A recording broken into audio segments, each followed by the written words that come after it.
You are promoting cutting-edge renewable energy technology through your support of a capital budget request for the 21 Acres Center for Local Food and Sustainable Living.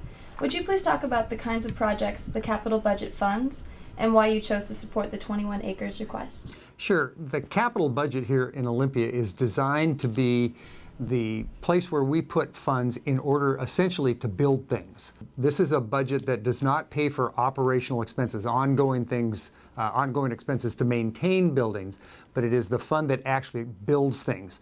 Mostly what we build out of the capital budget are schools, University of Washington, as well as public schools. In this particular case, the expenditure or the set-aside that I'm hoping to get in the capital budget is for a project in Woodinville called 21 Acres. It is a completely self-sustaining and carbon-neutral demonstration gardens, 21 acres in size, all organic gardening. We'll have a demonstration kitchen, a demonstration classroom in order to teach farmers who want to continue farming some of the best and latest techniques to be sustainable. We're very much interested in wanting to have locally produced foods.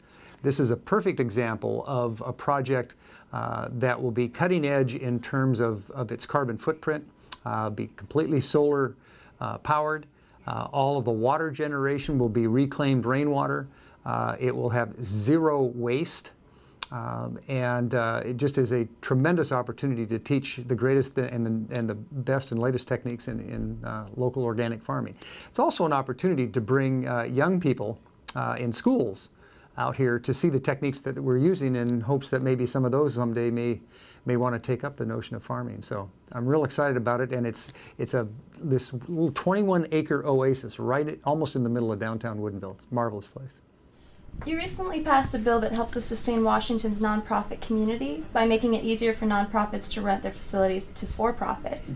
This bill, House Bill 1304, is now in the Senate. Would you please tell us why you sponsored this bill?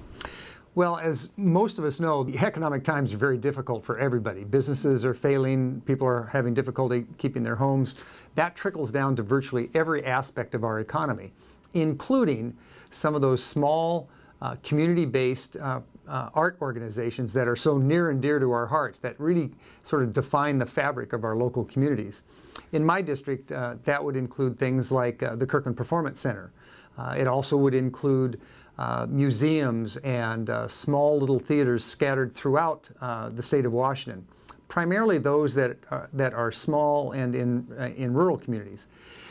They, of course, are struggling the same as everyone else. Funding has dried up.